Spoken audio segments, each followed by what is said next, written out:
सबसे main model है to sector model. अब हम इसके बारे में डिस्कस करेंगे।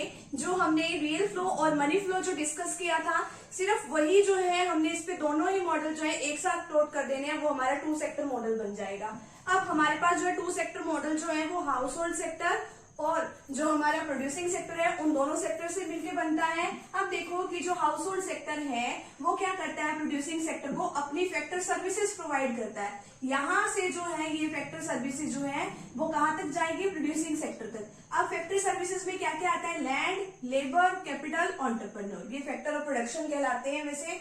अब ये हाउस होल्ड सेक्टर से यहाँ तक चली गई।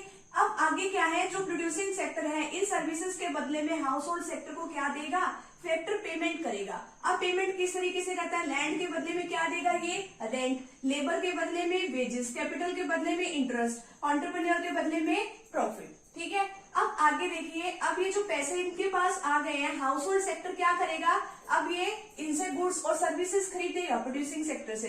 अब प्रोड्यूसिंग सेक्टर जो है इसको गुड्स और सर्विसेज सप्लाई करेगा। ठीक है। अब इसने सप्लाई करी और अब ये हाउस होल्ड सेक्टर इसको बदले में क्या देगा, पेमेंट कर देगा, जिसको हम क्या कहते हैं, payment of goods and services. ये इस तरीके से हमारा टू सेक्टर मॉडल बनता है। और अगर मान लो ये इस तरीके से तो हमारा टू सेक्टर मॉडल बन गया। अब इसमें अगर फाइनेंशियल सिस्टम के साथ अगर हम इसको जोड़े तो ये किस तरीके से बनेगा, ये हमारे पास हाउस होल्ड सेक्टर है और ये हमारे पास प्रोड्यूसिंग सेक्टर है। ठीक है। अब ये हाउस होल्ड सेक्टर है और ये प्रोड्यूसिंग सेक्टर है। अब ये हाउस होल्ड सेक्टर ये इसको क्या प्रोवाइड करता है, क्या प्रोवाइड किया इसने, फैक्टर सर्विसेज इसने अपनी प्रोवाइड करी यहाँ पर।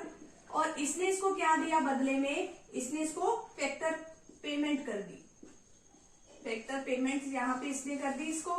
अब इसने क्या खरीदा यहाँ से, हाउस होल्ड सर्विसेज जो है, अब इससे क्या लेगा वो गुड्स और सर्विसेज, गुड्स एंड सर्विसेज इसके पास आ गई और ये बदले में क्या कर देगा उसकी, ये जो है हाउस होल्ड सेक्टर जो है बदले में इसकी पेमेंट कर देगा, payment of goods and services. ये तो है हमारा इतना सा काम। आगे जो है फाइनेंशियल सिस्टम के टर्म में इसमें किस तरीके से इसको जोड़ा गया है। अब ये जो है बीच में आ जाती है हमारे पास कैपिटल मार्केट, कैपिटल मार्केट या मनी मार्केट या फिर हम इसको बैंक भी कह सकते हैं। अब लोग इसके पास क्या कराते हैं, जो हाउस होल्ड सेक्टर है, अब इसके पास जो पैसे जो है, अगर इन्होंने सारे पैसे अपने खर्च नहीं करे हैं तो ये अपने पैसे यहाँ पे सेव कर देते हैं, सेविंग कर दी। अब इसके पास जो सेविंग पड़ी है, अब जो प्रोड्यूसिंग सेक्टर जो होता है उसको आगे कैश की जरूरत होती है, ठीक है, फंड चाहिए है, ठीक है, तो अब ये क्या करेगा, इससे बोरो करेगा। तो बोरो अब ये यहाँ से कर लेगा, इसको क्या चले जाएंगे, बोरो।